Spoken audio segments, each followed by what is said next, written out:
Welcome back to a fresh episode of Missin Curfew Monday edition Updogg.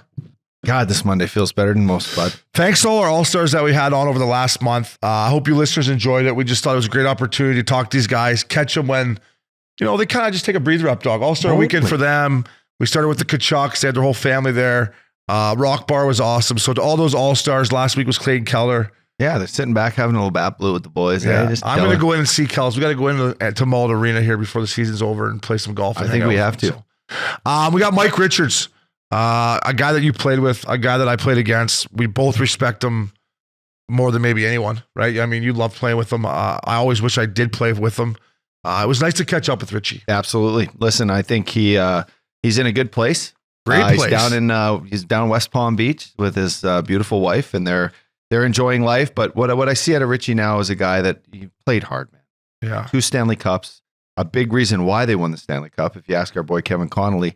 But Richie was one of the best captains I ever had. Loved the way he played the game. He played it face first, and he cared about his teammates. He cared about the city of Philadelphia when I was there.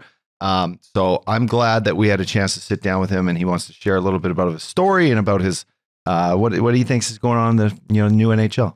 Yeah, tough trade, Philly. I remember when they traded Mike Richards to the LA. I was like, I texted him with loops. I'm like, there's no way Mike Richards is not going to win a Stanley Cup. It's not a bad. Yeah, but still. I like Shenner, but you never trade Mike Richards. If I'm a GM, I'm never ever trading Mike Richards. So, but you know what? Richie's great. He's always on Missin Curfew social media, giving us his outlook. We told him he could use our platform whenever he wants. He is what Missin Curfew is all about. So here's Mike Richard, Rick from the old Rock Bar in Fort Lauderdale. Updogg All-Star Weekend rolls on. Who better than the legend Mike Richie? Rick, how you doing? I can't tell you how fucking excited I am. I have no prep on this, and this is one interview that I always said, if I get my captain on, one of my favorite all-time fucking captains, I got to have something for you. Yeah. I'm just going to pull shit out of my ass here. I would say this too, Rick, is every time you comment on our stuff, which I appreciate, thank you for it, our fans and our listeners, how much they respect you, brother. So, our fan base loves you. Yeah, our fan base loves you. I listen to every episode. Yeah. I think not every podcast that I've listened to, but I've listened to probably 99% of them, and usually share the same thoughts as you. Actually, the old school hockey. I liked your idea about the All-Star game too, because at least we can get McDavid and fucking Crosby, McKinnon to play together. Play together. Well, it's also like I think once you get the countries involved, I think everybody puts a little bit more into it. Like the game right now, it's tough to watch. Let's be honest. The All-Star game right now is 3-on-3. It's pretty slow. So I think if you put like Canada against U.S., I think it'll put a little bit more into it. It's a brilliant idea. And the fact that the Olympics have been just fucked up forever. And these kids now, they haven't experienced what you've experienced. Yeah, exactly. And they should. They're the best players in the world. Yeah. And they're more skilled than they've ever really been. Exactly. But we don't need to see this all day long at the All-Star game. That competition, 3-on-3, when it's like Canada, U.S., I think that'd be awesome hockey. Guys would put a little bit more into it. And it'd be fun. I think I'd see the odd cross-check or something there, maybe. Get a good Canadian squad going. Get Tom Wilson on the team. Hey, Willie, get out there. Cross-check the Kachucks. I think Obi knows something now that has kind of been a hidden secret. These American kids, they're pretty tight right now. Like, he showed up and infiltrated the Kachucks' little party the other night, and they got a good little squad there. Actually, before I commented, I went and looked at the rosters and just tried to see who, Canadian, American, you're doing your European. work, bud. Yeah, just doing a little research. But, man, that U.S., I know. I think they... It's close. I don't know if they'd beat Canada. It's close. It's close. They got some good players. I was just sitting around there. It was all USA hockey guys, and I was like, back in your era, I knew the Canadian boys were doing that, but I'm like, I hope the Canada boys are doing that. Look Cheers, at the fellas, boys. Cheers, boys. Cheers, boys. Stick some ice down the undies, boys. Say something for all beauties. By the way, fuck, they got a good playoff beer going. Yeah, those guys are beauties. They got to just be leaking out there. I would have the old jean jacket. Break out the monkey bump for me. They look like they're going from here right to Bonnaroo. Yeah. Hey, Rick, talk about, we're talking about how much it meant to you playing for Team Canada back in the day, and then obviously winning it in Vancouver. I say on the spot a lot. Best hockey game I've ever went to was you guys against Russia. I walked right in there. You guys were up 3-0, but that whole experience for you must have been just next level. That whole thing, and that's actually to get to what you're saying about how a lot of these guys haven't experienced really any international since junior hockey, since the World Juniors. So if you can get a World Cup and Olympic, for me, that was one of the highlights of my life, really, up to this point. So to not see Crosby play with McDavid or the U.S. team Matthews and maybe Kane on a line, I think it just rubs everybody. And I think in hockey, I think we need more ways of showcasing the elite talent in, the All-Star Game is one thing. On a different stage. Yeah, like a stage that it means something, so it brings out the best. Yeah. And for me, I want to see guys hit each other that don't normally hit. Yeah. Like your guys is watching Getsy go in and hit guys. Getsy back checking the Olympics. He went back checking the NHL. Yeah, we have video of that. It was like,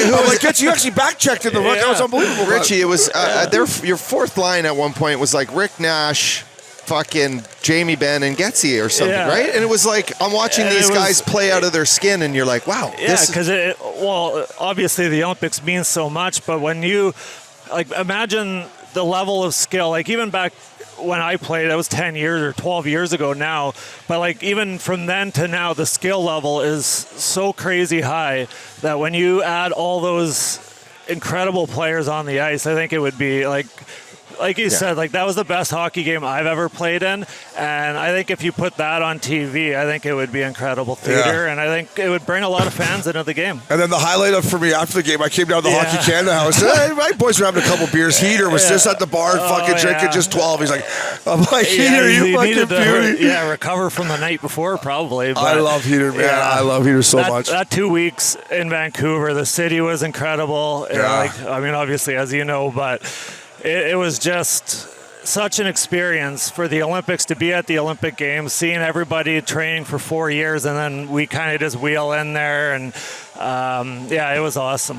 You know who's going to love having you on this podcast right now is Kevin Connolly. Conn's asked about you all the time, and then there was a rumbling that we were gonna do a hockey game at the start of the year that just didn't work out, and I was like, I go to Cons. I was going to get Cons as a coach. He's like, well, who? I'm like, he's like, you get Mike Richards? Yeah. I'm like, you know what? I think if we maybe say, I think we might be able to get Rick to come down. I think we might be able to He's going to wear your seat. But we might be able to get Rick. He's like, if Rick's coming down, if Richards is in, I'm coaching. I'll coach. So Cons loves you. Yeah, we went out. We had our 10 years from 2012. But my wife and I, we flew out there. We were only out there for 3 days, so I didn't really get to see much, but just being back in LA, it just made me What a group of guys you had. What a group of guys. I mean, you guys were just patrolling those cups around, and we're down we're 50 miles south, just going, fuck, these guys are just rolling way up. Put me on the team somehow. How did I get on that team? Well, even the Kings, they put us up at the Terranea Resort, and like you guys know, we're just sitting here, it's basically the same thing as it would have been in 2012. Everybody's just yucking it up. Daryl was there, Dean was there. Everybody was just the same guys that were getting gooned back then are just the ones who's getting gooned again. Literally, you don't miss a beat. You just continue with literally the identical jokes. It's awesome. Is there one thing that you remember, Richie? Is there one point in those cup runs in that tenure you had in LA that stands out to you where you were like, fucking there's Lord Stanley and it's mine? Was there one thing? Well, right when we were celebrating and when Phil Pritchett and Mike came, literally the Zamboni doors open and they come on with the cup. And was this Martinek's overtime goal at home? That was 2014. We beat New Jersey 6-1, so we kind of had it all wrapped up pretty early on in the third period, and you're still kind of in it, and as you can see, I'm still getting chills from it. Right. I get chills knowing that playing with you, and I know how much you put into the game, and I know how much winning is to us as hockey guys, so that's my thing. When you finally got that fucker, literally, you deserve right it. You played so hard. It come out and excuse me, it's all clean, it's sparkling, and it's not gonna be clean for long. When everybody just grabs each other, and it's just it's that moment that you Stoley realize. Baby, give me that thing over here. That's basically exactly it. I love that guy. Yeah, he's got 9 jobs with the Kings. I think. I said, how many jobs you got there, fella? He organized the 10-year anniversary too, so just add it to the list, but it's pretty remember cool. when you got traded, me and Luke were talking, and we were like, he's like, Mike Richards is going to win one for sure, no matter where he goes. And then I was like, it's just a perfect fit there for you. But talk about when you first went. It's kind of like this, right? You come from Philly, you see the beach, you're like, this ain't bad. Yeah, it was an adjustment. I remember, literally, I think we were probably mid-October, end of October, and I was so exhausted because I came down in beginning of September, and it's like this literally every single day. Yeah. So I was surfing, I was biking, I was golfing, and by the end of October, I was just like exhausted. I felt like I played the whole year. And then finally, I was like, all right, we got to like kind of focus on hockey a little bit more, and like it was an adjustment coming from Philly, but I loved my time in LA. It's pretty awesome. Philly. The Eagles are in the Super Bowl. Yeah, EAGLES. I want to ask you, what do you think when you hear the rumblings on social media about the Legion of Poon? What does that make you laugh? It fucking cracks me up every time. Every single time, yeah. It's usually good for like, I don't know, good for a chuckle. Yeah, once a week somebody usually comments and posts something. It's good for a chuckle. It's good. We just posted a photo of me and Loops in warm-ups. We're just like both buckets off. We're looking into the crowd, obviously, probably at someone. And the comments are just, they're hilarious. It's like Legion. I'm like, oh, that's. You remember who it was? It was that Mark Pignotti or what was? Yeah, Pinero maybe. He was the one writing all the fucking stupid shit sometimes, but he was a beat writer. But he came up with this name one day. I was fucking dying. That team, I still think we would have won. We needed a goalie. Nothing we had against Bobrovsky. Mark. I know we did. Yeah. Was Goloff or Bobrovsky? Bobrovsky. We had him. He was there. I don't know if he was before you or just after, or he got traded after. But he was with Philly. Maybe in like 06, 07 or something, and then they traded him. And no then way. Like so that was right before. Yeah, right before we had Nitamaki. We had Nitamaki, and we had Marty Braun, and then we got when you guys went to the finals. I'm not sure exactly. There was a lot of goaltenders. Yeah. We had like 7 the year that we went to the finals. But talk to me, Rick, about. I mean, it's easier now because you won a couple, but when you lose in the finals, I can't imagine like. I guess maybe if you sit back, you're like, oh, what a great run. But like to lose in the fucking final, like, you don't say that, right? No, that morning after we lost, it was literally like you're so sore, you're so tired, hungover, and you're literally just laying there like, what a waste of 2 months. Yeah, you know, that's like, how I always thought of it. You're so sore, and the adrenaline's wore off, and you literally are just sitting your there. Your heart like, hurts, your ankle hurts, and you're just. Like you that feel was like literally for nothing. And the city like too. You're like the city. They were on your back, and you just feel your families were all there, and you're just like, fuck. And that was I don't even want summer to be here. Before the Eagles, I'm not sure if the Phillies won yet or not, but like the city of Philly was so desperate for like the Flyers Phillies had to one. win. The Phillies won when I was there, but you guys the next year, you went to the finals, and it was. But they needed a hockey win. 75 or 4, I can't remember when the Flyers won, but.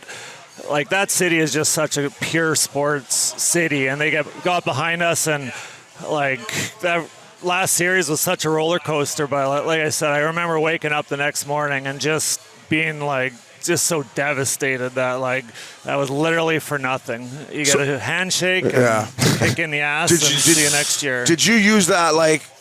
Fast forward to now, you're going to the finals with the Kings. Did you mention that to the boys at all? Like, boys, I've been here. I know what it feels like to lose, or you don't say anything at that point. You don't say. At that point, no. Yeah. I think not that you change anything, but I think you like because we had our first cup, we had a lot of like time between series as we won. I know you won every series in 4. Yeah. Or 5. Or Pens. Pens used to come down to Newport. I'm like, you done this? He's like, swept them already. Yeah. He's like, we got the Sharks in 4. You do. Like, I'm like, holy shit, you have practice tomorrow? He's like, I don't know. We play Pelican tomorrow. You want to play? But you do have so much time off that you, like, I did, and I know, like, Hartz was living with me at the time.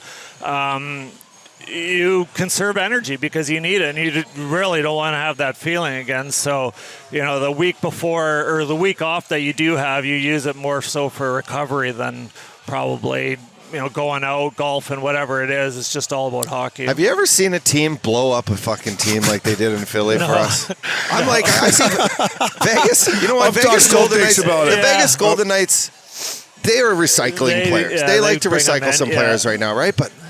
Fuck, fuck, we were pretty damn good. Yeah, really good. Every guy in the league wanted to play on our team. Yeah. And that's put a me on that compliment. list. Yeah. I was talking to Richie at the roller. I'm like, you think you can get me out there? He's like, I'll see what I can do. How big of a compliment is that? When Yeah. guys in warm-up are looking over at your squad and they're like, fuck, you got every room for a single- third-line left winger? Every single night, guys, I always used to stretch on the red line, and guys would look over and be like, man, you guys must have We a had some riot, swag eh? there. We had some swag. And you were good, and you guys knew you guys liked each other. You could, as an opponent, you could sense it in warm-up. And you guys had it in LA too, and I tell Stoley and Richardson this all the time. You sense when you looked over, okay, they know they're good. Not only do they know they're good, they like each other. Yeah. And to me, that's the difference from sitting one with a championship and guys that don't have one. Like, that's such a big element, as you know. Yeah, and guys loved going to the rink Yeah, together. and you'll battle for that guy. Even if, something, I know in LA, we always had our struggles and we got in, we'd go on, 5 games in a row losing, 5 in a row winning. But it was always, enjoyable to go to the rink when...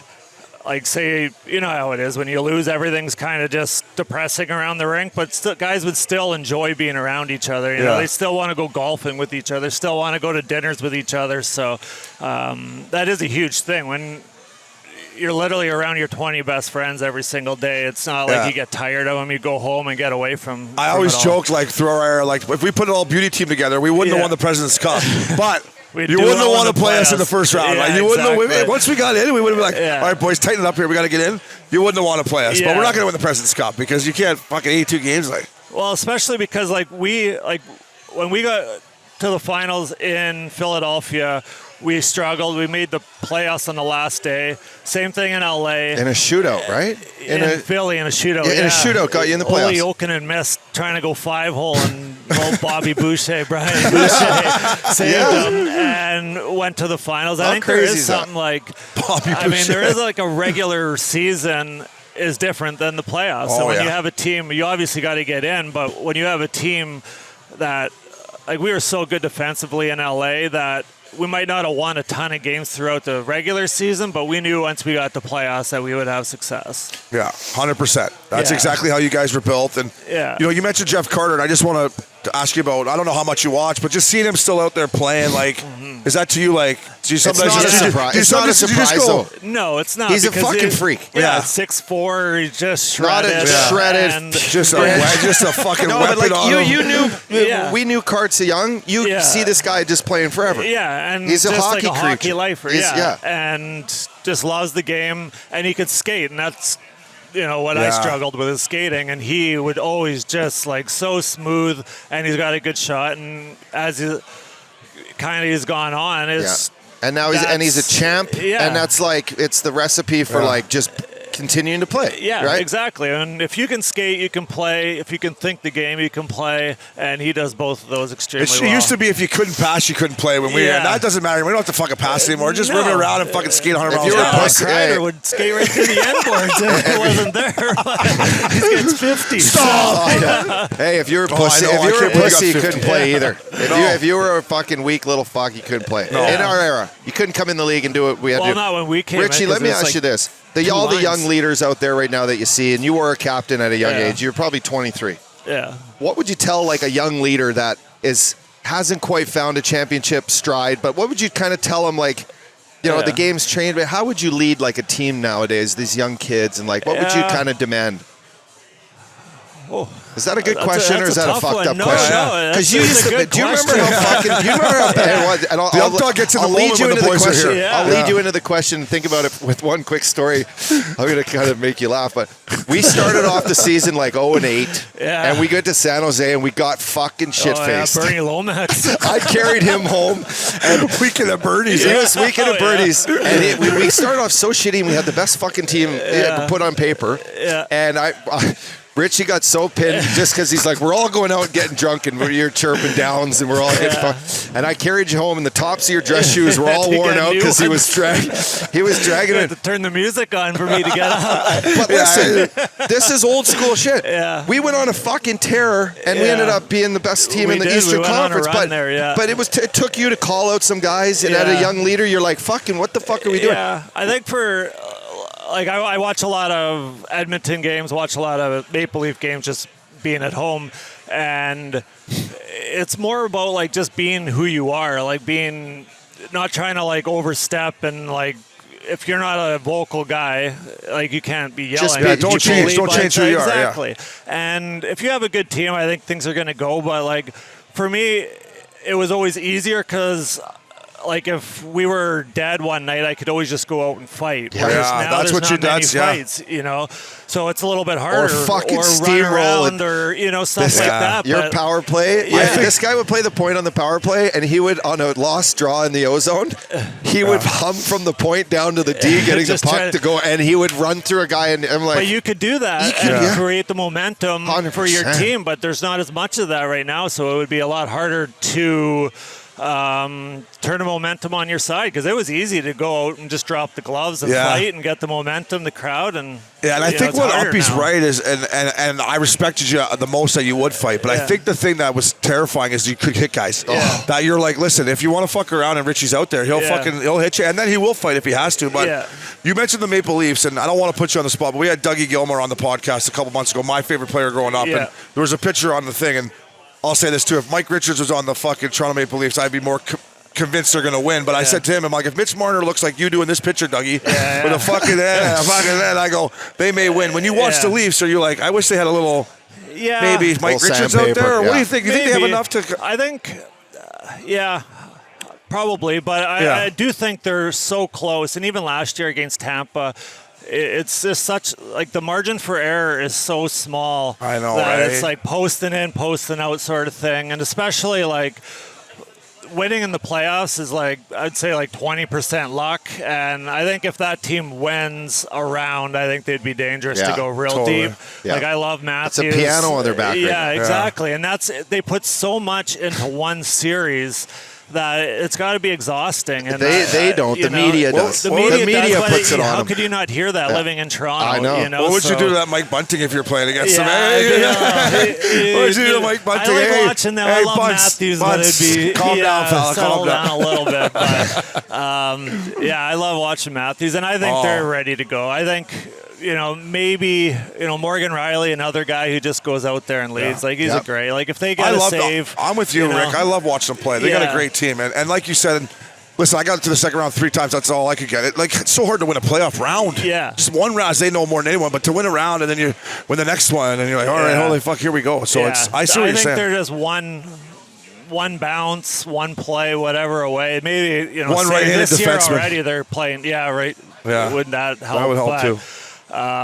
They're playing Tampa already, and it's kind of foreshadowed so far out. But if it's tough when you're going up against Vasilevsky, and nothing against Campbell. I thought he did well last year, but there's a pretty big mismatch of a pretty important position. A couple of years ago, Montreal, Price. Yeah, if you ask John Cooper why he's won all his cups, he's like, Vasilevsky. I don't think it's his fault. Like last year, I thought he played really well, but you just need that one save, that save in overtime against Point. You just need that one save, and especially because when you have confidence, like when we had Quickie in LA. I just wrote that down. It made all the difference in the world, because you could maybe take one more chance. You trusted that he was going to make that save, and you play differently when you know that guy's going to make a save or bail you out if you do get on the wrong side of it. So I think confidence for them is a big thing, and it's such a big hurdle. They haven't won a series. I know, the poor 18 bastards. years, so that's got to be weighing on them, and I think there's so much talk. I think they go out there and play. Like, they got one hell of a team, and I think they'll do well this year. Yeah.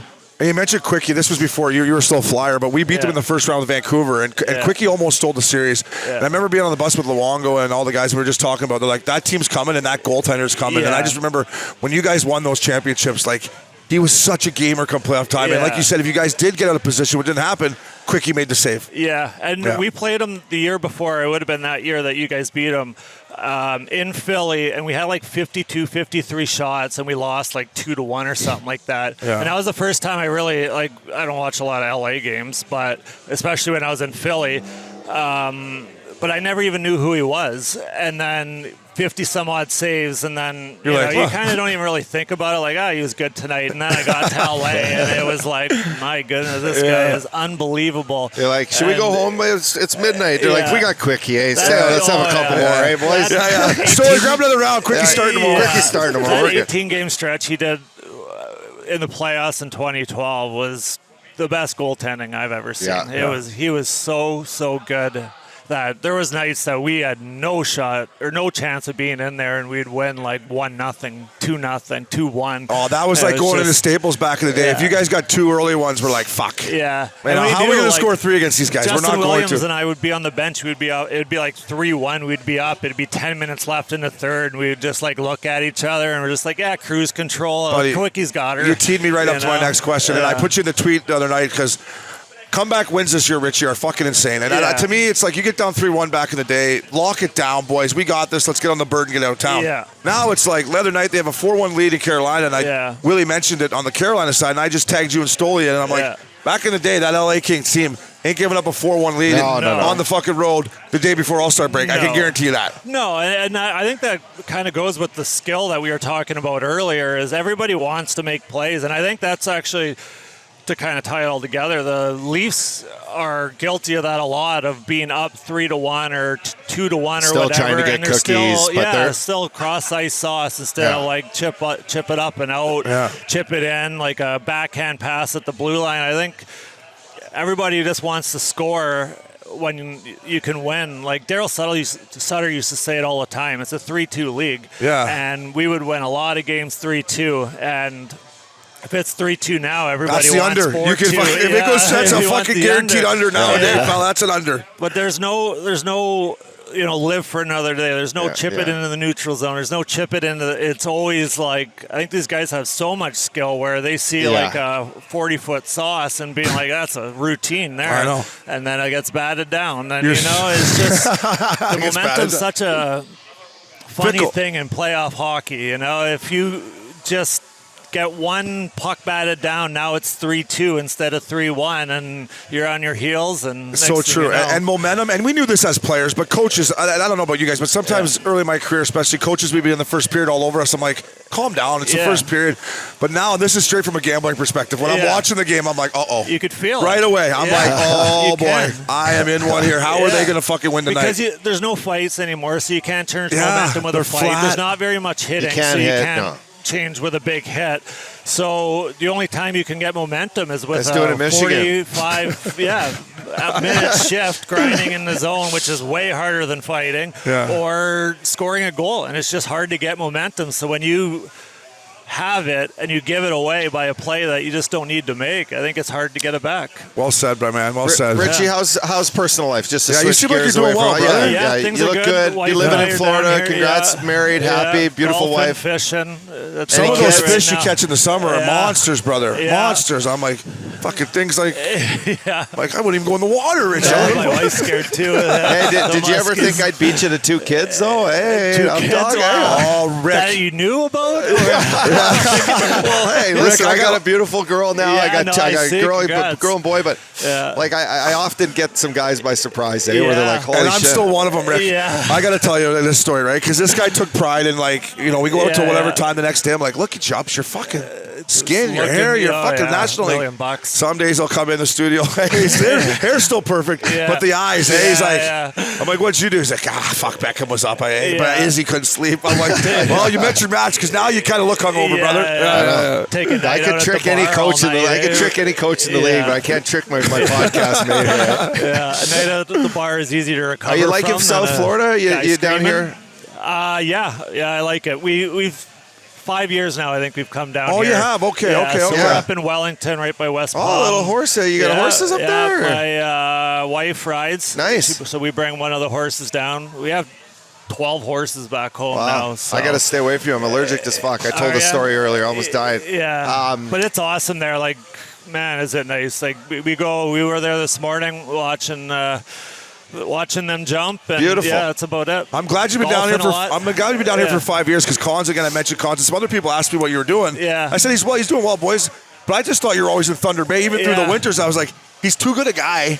Yeah. And he's made too much money to be living up there in the winters. I'm like, let's get him down. Well, we come down New Year, so we leave, I don't know, January 2nd, and then this year we're here till April 5th. That lake house, though, eh? Yeah, it's nice. It's so I was awesome playing with it when you built it, and then you were building the boathouse and the dock, and I'm like, just keep fucking building it. It is nice, but man, are the winters cold. Like my first year that I was finished, we stayed up there in the winter. We only came down here for 2 weeks, and Yeah, it's by good the to end, we were experience. just like, It how makes do you people humble do again because this? it's where we're fucking from, right? Like I couldn't, fun, I couldn't but imagine the it's experience cold. of having to go like, you know, and my brother, my Brento, like fucking guy's been doing it for 35 years. Minus 40s, minus No, 40. not You for know, me. you can't do much in that. I'll put the SPF on here and worry about my tight shorts around the beach. I'd rather here. too hot than too I'll cold. tell you how too. soft I got. It's been raining for 2 weeks in California. I'm ready to move. I'm like, what's Yeah, going on that's here? it, It's eh? rained for 2 weeks. Are you fucking kidding me? I got to turn my heater on. This is embarrassing. Yeah, I don't think it rained 2 weeks the whole time I was in LA, to be honest with you. I know, Like, that's because you were winning cups, Rich. Yeah, You didn't rain when it's you were always winning. sunny in the cup. Yeah.